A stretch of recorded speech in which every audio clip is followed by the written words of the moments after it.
네, 오늘은 스승의 주일입니다. 우리 앞에 우리 교회학교 교사들이 앞에 앉아 계시는데 교사가 아니신 분들은 우리 교사들을 향해서 이렇게 한번 축복하며 인사했으면 좋겠습니다. 당신은 좋은 선생님이십니다. 우리 다시 한번 손을 벌려서 할까요? 시작. 당신은 좋은 선생님이십니다. 네, 내 인생을 바꾼 선생님이라는 책이 있습니다. 이 책에 보면 이 저자는 선생님을 이렇게 정의하고 있습니다. 선생님은 지식을 전달하는 일을 넘어 한 사람의 인생의 방향을 바꾸어 주는 사람이다. 자, 그 예로서 헬렌 켈러와 그녀의 선생님이었던 설리반을 소개합니다. 여러분 잘 아시다시피 이 헬렌 켈러는 생후 19개월 만에 열병을 앓습니다. 그로 인해 보지도 못하고 듣지도 못하고 말하지도 못하는 장애를 갖게 됩니다. 이 기록에 의하면 헬렌 켈러는 금쪽이었다고 합니다. 시각, 청각, 언어 장애까지 있으니 배워야 할 것을 배우지를 못합니다. 또 사람들과의 소통도 되지를 않습니다. 그러니 얼마나 답답했겠습니까? 그래서 그 모든 것들을 화와 분노로서 표현할 수밖에 없었던 것입니다. 그런 헬렌 켈러가 7살 때 이 설리반 선생님을 만나게 됩니다.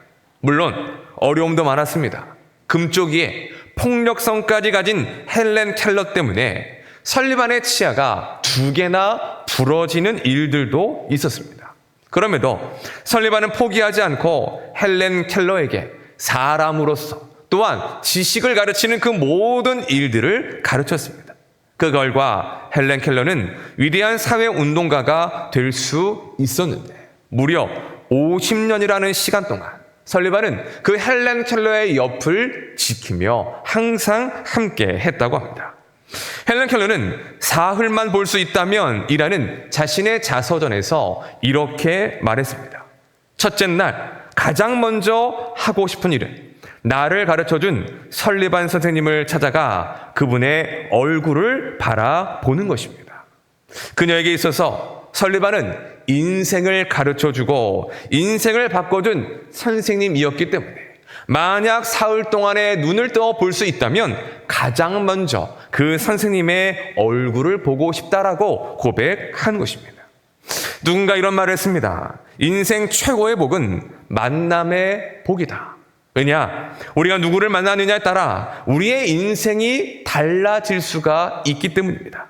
그렇기 때문에 우리의 인생에서 바른 길을 가르쳐 줄 수 있는, 바른 방향을 제시해 줄 수 있는 그러한 만남이 있다는 것은 참 복된 일인 것입니다. 오늘의 본문도 바로 그러한 사건을 기록하고 있습니다.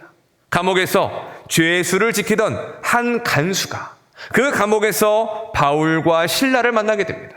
그 만남으로 인해 예수님을 모르던 그의 삶에 예수님을 믿게 되고 구원을 받게 됩니다. 그의 인생의 방향이 완전히 뒤바뀌어지는 인생의 전환점을 맞게 되는 것입니다. 오늘의 말씀을 살펴보며 성도인 우리가 이 세상에서 무엇을 가르치고 전하는 삶이 되어야 할지를 잠시 생각해보는 오늘의 이 시간이 되었으면 좋겠습니다. 자, 지금 바울과 실라는 빌립보 감옥에 갇혀 있습니다. 그 이유는 바울이 귀신 들린 여종에게서 귀신을 쫓아냈기 때문입니다. 그 사건은 예수 그리스도께서 자유와 구원의 은혜를 주시는 참 하나님이심을 선포하는 사건이었습니다. 그 어린 여종은 바울이 선포한 예수님의 이름으로 인하여 자유와 구원을 얻게 됩니다. 하지만 문제는 그 여종의 주인들이었습니다.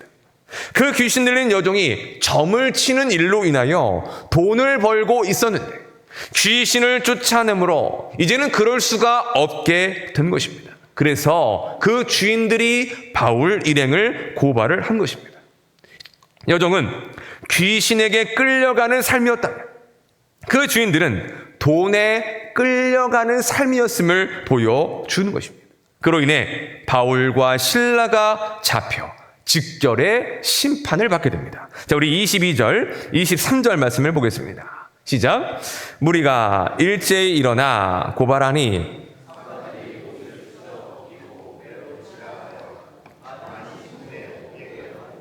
간수에게 명하여 든든히 지키라 하니. 아멘. 이 재판을 담당한 상관들은 그들에게 해명할 기회도 주지 않았던 것 같습니다. 그냥 그들의 외모만을 보고 이방인이라 판단을 하고 그 자리에서 옷을 벗겨 매를 친 것입니다.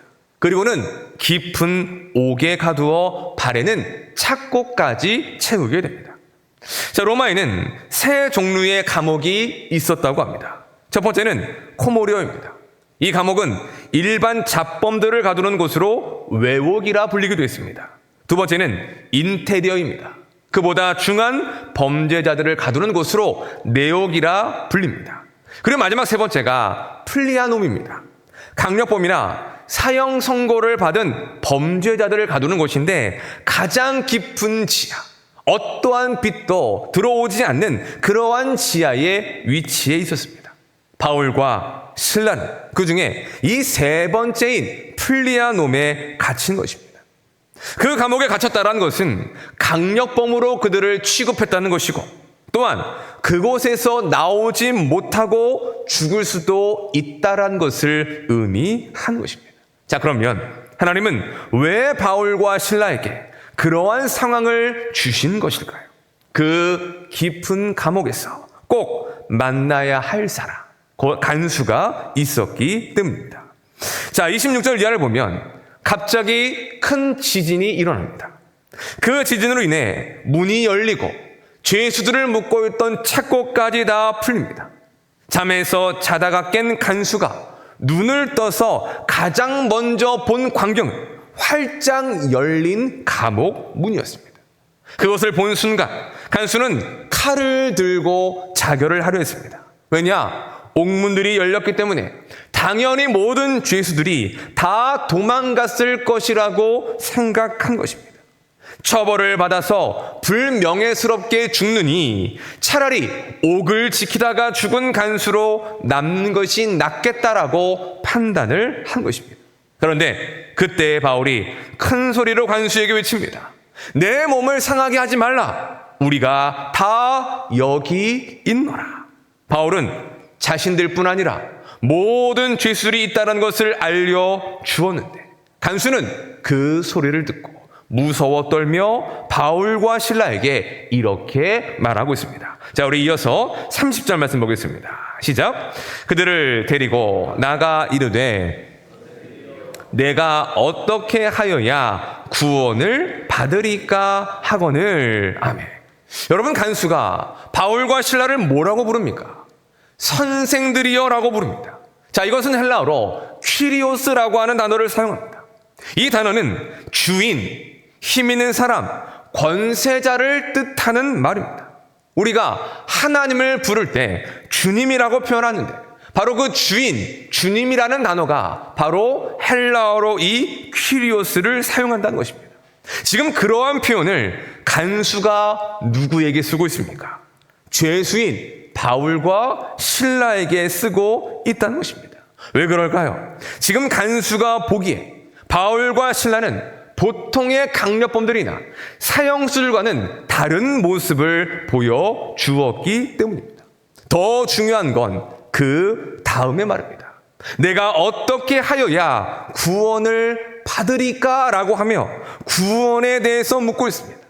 내가 무엇을 하면, 어떻게 하면 구원을 받을 수 있습니까? 라고 하며 바울과 실라에게 아주 정중하고도 간절하게 묻고 있는 것입니다. 자, 우리는 여기서 중요한 사실을 하나 깨닫게 됩니다.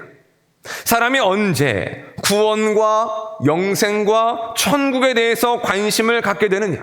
바로 인생의 위기, 죽을 만큼의 위기를 만날 때가 바로 그러한 것들에 관심을 갖게 된다는 것입니다. 지금 감옥에서 일어난 그 모든 일들은 간수에게는 인생 최대의 위기였습니다. 죽을 만한 일이었습니다. 오죽했으면 옥문이 열린 것만을 보고 스스로 죽으려 칼까지 빼들었겠습니까? 그렇다고 그가 정말 죽기를 원한 것입니까? 아닙니다. 살 길이 보이지 않아 그 일밖에 없기 때문에 죽으려 했다는 것이죠. 여러분, 나이 많으신 어르신들이 가장 많이 하는 거짓말이 있습니다. 뭘까요? 뭐예요? 빨리 죽어야지. 그죠? 빨리, 그냥 죽어야지도 아니에요. 빨리 죽어야지. 여러분, 그 말이 거짓입니까? 진실입니까? 거짓말입니다. 왠 줄 아십니까? 그렇게 말씀하시면서 식사는 꼬박꼬박 챙겨 드십니다. 약이나 영양제도 잘 챙겨 드십니다. 어버이날 그냥 지나가고 나면 어때요? 서운하죠. 약이라도 가져오고 영양제라도 갖고 오고, 아니 그보다 더 좋은 내가 쓸 현금을 주는 거, 그걸 가장 기뻐하신다는 겁니다. 게다가 조금만 아파도 어떻게 하십니까? 병원으로 달려가십니다. 그리고 또 어떤 분들은 아플 때마다 딸과 아들에게 전화해서 내가 아픈데, 내가 이렇게 아픈데 마치 와서 좀 돌봐달라고 하는 식으로 그렇게 전화를 하시기도 한다는 것입니다. 곧 빨리 죽어야지라고 하는 말은 진심이 아니라는 거죠. 저는 그것이 사람의 본심이라고 생각합니다. 여러분, 세상에 죽고 싶어하는 사람은 없습니다. 모두가 살고 싶어합니다.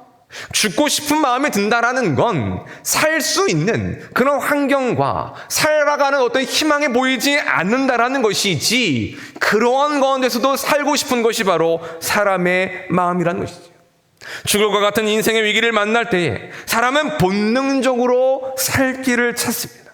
구원과 천국과 영생을 생각하는 것도 바로 그와 같은 이치인 것이죠. 지금의 이 간수가 그 위기에서 구원과 천국을 바라보는 것입니다. 자, 그렇다면 왜 간수는 하고 많은 죄수들 중에 바울과 실라에게 퀴리오스라고 하는 그 종칭까지 써가며 구원에 대해 묻고 있는 것일까요?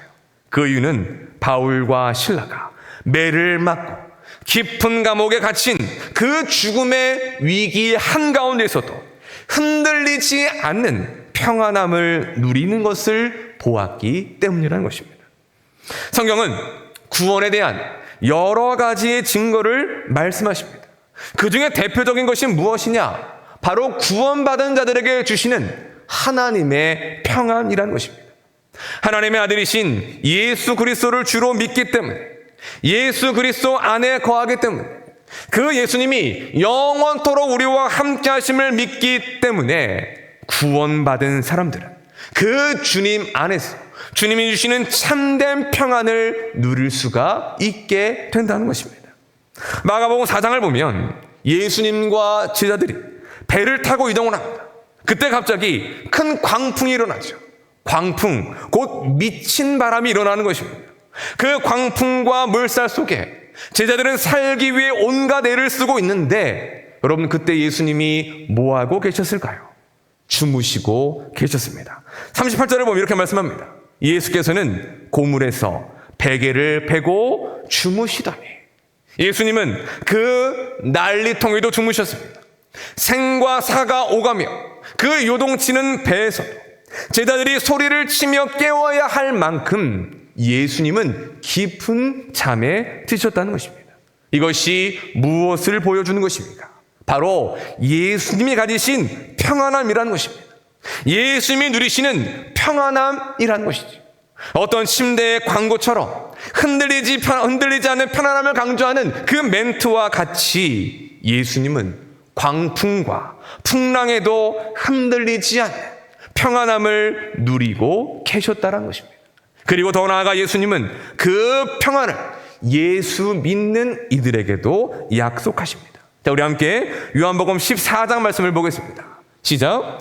평안을 너희에게 끼치노니 너희에게 주노라. 내가 너희에게 주는 것은 같이 아니하리라. 너희는 마음에 근심하지도 말고 두려워하지도 말라. 아멘.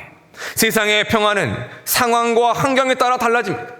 조건에 결부되어 있기 때문에 쉽게 흔들리고 사라지는 것이 바로 세상의 평안입니다. 하지만 예수님이 주시는 평안은 어떻습니까? 세상과 다릅니다. 상황과 환경에 따라 사라지거나 흔들리지 않습니다. 왜냐? 그 평안의 뿌리는 바로 예수님께 있기 때문입니다. 언제나 우리와 함께 하시는 예수님, 우리를 구원하신 예수님, 지켜주시며 보호하시는 그 예수님께 있기 때문에 지금 죽음의 위기와 같은 깊은 감옥에서도 바울과 실라가 그 평안함을 누리고 있는 것입니다. 자, 그러면 그들이 누리는 그 평안은 어떻게 나타날까요? 두 가지의 모습으로 나타납니다. 첫째, 기도와 찬송입니다. 자, 우리 25절 말씀도 보겠습니다. 시작. 한밤중에 바울과 실라가 기도하고 죄수들이 듣더라. 아멘. 자, 바울과 실라는 지금 많은 매를 맞았습니다.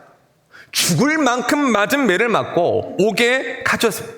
그래서 많은 학자들은 그들이 실신할 만큼 맞았을 것이라고 추정합니다. 그러다가 언제 깨어났느냐? 한밤중에 깨어난 것입니다. 한밤중에 정신을 차릴 만큼 그들이 많은 매를 맞았다는 것이죠. 그런데 그들이 정신을 차리고 가장 먼저 한 일이 무엇인지 아십니까?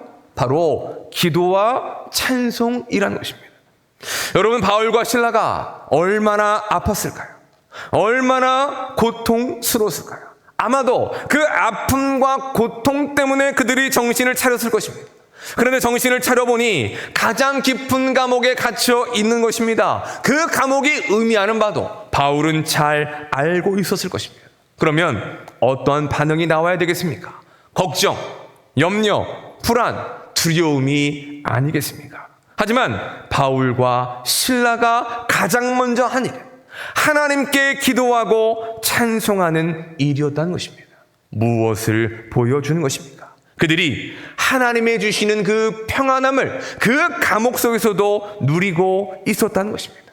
많은 매를 맞고 죽어야 나갈 수 있는 그 깊은 감옥에 갇혀있는 상황이라 할지라도 지금 이 자리 가운데 예수님이 나와 함께 하심을 믿으며 그 예수님 안에서의 평안을 누리고 하나님 앞에 기도하고 찬송하고 있었다라는 것을 보여주는 것입니다. 그리고 두 번째, 옥문이 열려도 도망가지를 않습니다. 자, 우리 26절 보겠습니다. 시작. 이에 갑자기 옥터가 움직이고 모든 사람의 매인 것이 다 벗어진지라. 아멘. 여러분, 그 지진이 언제 일어납니까? 바울과 실라가 기도하고 찬송하는 중에 그 지진이 일어납니다. 곧 그 지진과 이 문이 열린 사건은 우연이 아닌 하나님께서 행하신 일이라는 것을 보여주는 것입니다. 자, 그런데 바울과 실라가 옥문이 열린 것을 보고도 어떻게 합니까? 모든 것들이 풀어졌음에도 불구하고 도망가지를 않습니다. 그냥 그 자리에 있습니다. 왜 그랬을까요? 그들이 하나님 안에서의 평안함을 누리고 있었기 때문이라는 것입니다. 그들은 지금 자신들이 마주한 고난과 그 고통의 상황, 그 이유를 다 이해할 수 없었을 것입니다. 왜 이토록 맞아야 했는지, 왜 이런 깊은 감옥에 갇혀야 했는지 몰랐을 것입니다. 하지만 그럼에도 그들이 붙들었던 한 가지의 믿음이 있습니다. 그것은 무엇이냐? 이 모든 일들이 주의 뜻과 계획 속에 있다는 것입니다. 우리 주님께서 우리를 버려두신 것이 아니라 지금도 이 자리에서 우리와 함께 하신다는 믿음인 것입니다. 즉, 자신들이 당하고 벌어진 이 모든 일들이 바로 우리를 통하여 행하실 하나님의 계획과 뜻이 있음을 신뢰했다는 것입니다. 그러니까 그들은 평안했고, 그래서 문이 열려도 잠잠히 하나님이 무엇을 행하실지를 그들은 기다릴 수가 있었던 것이죠. 간수는 바로 그 평안함을 본 것입니다. 죽음의 위기 앞에서도 그들이 흔들리지 않은 그러한 평안함을 누리는 것을 보았고, 그래서 그들 앞에 나와 이렇게 말하는 것입니다. 선생들이여, 내가 어떻게 해야 구원을 받으리까? 바울은 그에게 구원의 주 되신 예수님을 선포합니다. 자, 우리 함께 31절 말씀 보겠습니다. 시작. 이르되 주 예수를 믿으라, 구원을 받으리라 하고. 아멘. 오직 구원의 이름은 예수의 이름밖에 없다라는 것을 선포합니다. 그리고 또한 그 간수가 보았던 그들이 누리고 있는 그 평안함의 이유가 다른 데에 있는 것이 아니라 그들의 주 되시는 예수 그리스도에 있다라는 것을 바울은 이 말씀을 통하여 선포하며 가르쳐 주고 있는 것입니다. 간수는 그 말을 듣고 그 자리에서 예수님을 영접합니다. 그뿐 아니라 간수의 온 가족이 예수님을 믿고 세례까지 받게 됩니다. 바로 이 일을 위해서 하나님께서 바울과 실라를 그 감옥으로 보내신 것입니다. 죽을 위기에서 간수는 바울과 실라를 만났고 그들이 누리는 그 구원과 그 평안함의 은혜를 예수 그리스도의 이름으로 함께 받고 누리는 새로운 삶을 선물로 받게 되었습니다.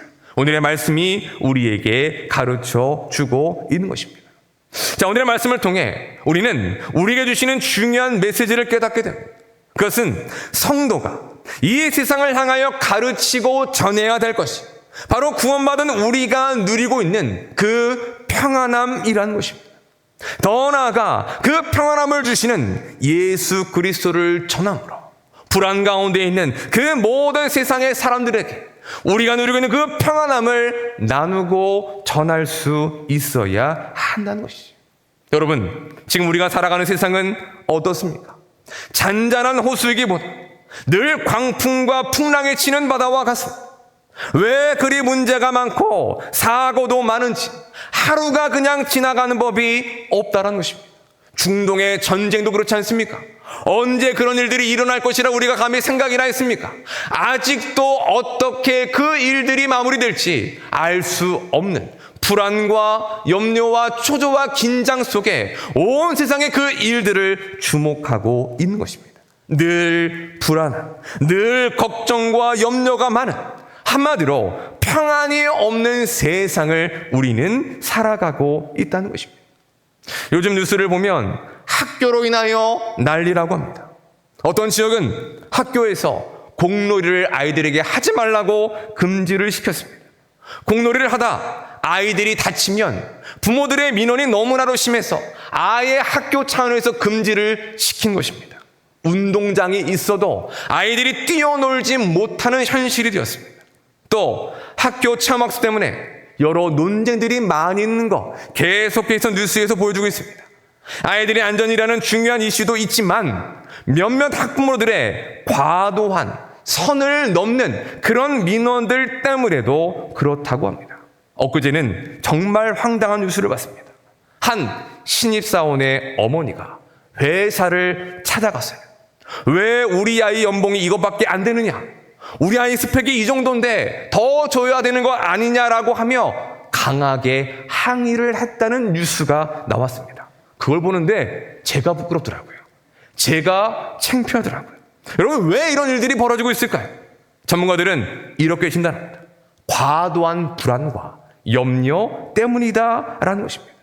불안과 염려가 과도한, 개입하지 않아야 될 부분까지도 부모가 과도하게 개입을 하는 것입니다. 그래야 자기 마음이 편하기 때문이죠. 그런 관점에서 어떤 이들은 지금의 우리의 시대와 이 사회를 불안 사회라고 말하기도 하는 것입니다. 즉, 우리가 살아가는 이 세상 속에는 평안이 없는, 모든 것들이 불안하게 만들고 걱정하게 만들고 염려하게 만드는 세상이라는 것입니다. 자, 그렇다면 불안으로 가득 찬 이 세상에 필요한 것이 무엇이겠습니까? 바로 하나님의 평안입니다. 예수 그리스도를 알지 못하여 늘 불안과 염려 속에 살아가는 세상의 사람들에게 우리가 받고 누리는 그 평안을 나누어 주어야 한다는 것입니다. 하나님은 우리가 이 시대에 바울과 실라가 되어 우리가 받았고 우리가 누리는 그 예수님의 참된 평안을 나누기를 원하신다는 것입니다. 자, 그러면 그 평안을 가르치고 나누려면 무엇이 중요하겠습니까? 가장 먼저 우선되어야 될 것은 바로 우리의 평안입니다. 우리가 예수 그리스도 안에서 먼저 평안함을 누려야 합니다. 우리가 누리고 있는지, 또한 어떤 상황과 환경에서도 흔들리지 않는 그러한 평안함이 우리에게 있는지를 우리는 가장 먼저 확인해야 한다는 것입니다. 그래야 그 평안을 나누고 전할 수가 있기 때문인 것입니다. 그러한 전에서 여러분께 질문해 보겠습니다. 사랑하는 여러분, 여러분은 주님의 평안이 있으십니까? 구원받은 이들에게 주시는 평안, 세상의 그 어떤 것도 흔들 수 없는, 빼앗아갈 수 없는 죽음의 위기 가운데서도 평안하다라고 말할 수 있는, 기도하고 찬송할 수 있는 그 평안을 여러분들이 누리고 계십니까? 아니면 그 평안을 누리지 못한 채 불안과 염려라는 이 세상 가운데 우리도 동일하게 흔들리며 불안 속에 살아가고 있지는 않은지 우리의 모습을 돌아보았으면 좋겠습니다. 부끄러운 이야기지만 지난 2주간 동안 저에게 있었던 하나의 이야기를 하도록 하겠습니다. 지금 제가 사는 사택이 계약 만기가 됩니다. 집주인이 조금 어렵게 하는 분이라 이 장로들과 논의를 한 끝에 새로운 집을 구하기로 하고 결정을 했습니다. 그리고 그때부터 현실적인 문제가 찾아오기 시작했습니다. 여러분, 집값이 어떻게 됐어요? 많이 올랐죠. 전월세가 2년 전의 계약보다 거의 2억 가까이나 올랐다고 합니다. 게다가 이 상도동 일대가 재개발 때문에 원하는 조건에 맞는 집을 찾기가 너무나도 어려웠습니다. 집을 내놓고 그러고 나서 집이 나오겠지라고 기다리는데 무슨 생각이 드느냐? 그냥 참고 살 걸 그랬나? 괜히 교회에 부담을 준 건 아닌가? 그 담당하시는 장로님 얼굴을 볼 때마다 점점 얼굴이 어두워지는 것 같은, 걱정하신 것 같은, 괜히 그런 것들을 끝인 건 아닌가라고 하는 5만 가지의 생각이 다 들었습니다. 자, 그런 중에 제가 차량 사고를 2번이나 냈습니다. 제가 지금까지 운전하면서 그렇게 사고를 낸 적이 처음이었습니다. 2번째 사고가 있었을 때 어떤 마음이 든지 아십니까? 하나님, 저한테 왜 그러세요? 하나님, 지금 내 마음이 이렇게 힘든데 왜 그러세요? 사고를 누가 냈어요? 제가 냈어요. 누가 잘못했어요? 제가 잘못했어요. 제가 실수하고 잘못했는데 엄한 데다가 화풀이를 하며 하나님 저한테 왜 그러세요? 라고 그렇게 불평을 쏟아냈습니다. 그러한 상황과 그런 마음으로 오늘의 본문의 말씀을 묵상하는데 저에게 주시는 말씀과 같았습니다. 용구가, 왜 지금 너에게 이 바울과 실라가 누리는 그 평안을 누리지 못하고 있니? 네 상황이 더 어렵냐? 바울과 실라가 더 어렵냐? 내가 그들에게도 함께하고 있고 그들의 삶을 인도하고 있는데 내가 너와는 함께하지 않겠느냐? 내가 너의 삶을 인도하고 있는데 넌 뭐가 그렇게 걱정이고 뭐가 그렇게 불안하고 뭐가 그렇게 염려가 되느냐? 라고 말씀하시는 것 같았습니다. 그때야 알게 되었습니다. 제 안에 평안이 없었던 이유는 그 상황 때문이 아니었다는 것입니다. 집이 없어서가 아니었습니다. 무엇 때문이냐? 나와 함께 하시는 그 주님을 바라보지 못했기 때문에, 나의 삶과 나의 모든 걸음을 인도하시는 그 주님을 신뢰하지 못했기 때문에 바로 그 불신과 믿음 없음에서 비롯되었음을 깨닫게 된 것입니다. 다시 내 안에 계신 주님을 바라보고 주님을 신뢰합니다라고 기도했을 때에 그제서야 하나님이 주시는 그 평안을 회복할 수 있었습니다. 여러분 궁금하시죠? 사택은 어떻게 됐을까요? 지금보다 더 교회에 가까운 곳으로 구했습니다. 그때 깨달았습니다.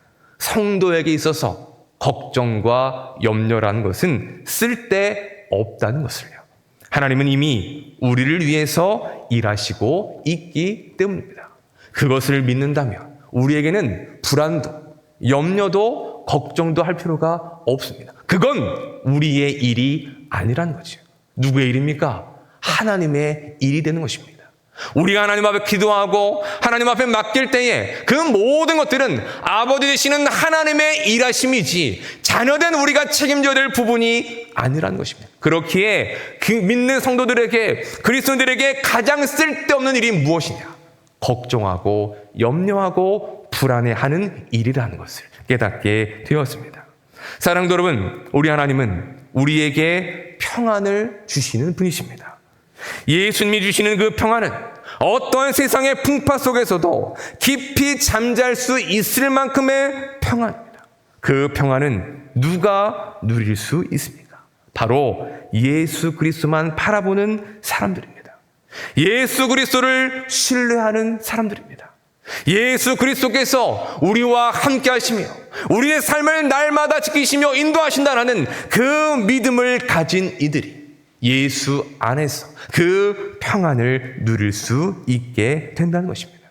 바라기는 언제나 우리와 함께 하시는 예수님만 바라보고 예수님만을 신뢰할 수 있는 우리 모든 성도들이 되시기를 예수님의 이름으로 축원합니다. 그리하여 주님께서 주시는 그 주님의 참된 평안을 누리며 살아갈 수 있는 우리의 삶이 되시기를 주님의 이름으로 축원합니다. 더 나아가 그 평안을 이 불안한 세상 속에서 불안과 염려로 하루하루를 살아가는 이들에게 보여주고 가르쳐주고 나눌 수 있는 삶이 되었으면 좋겠습니다. 무엇보다 우리 교회 학교 교사들이 우리 다음 세대 아이들에게 그 평안함을 가르치고 나눌 수 있었으면 좋겠습니다.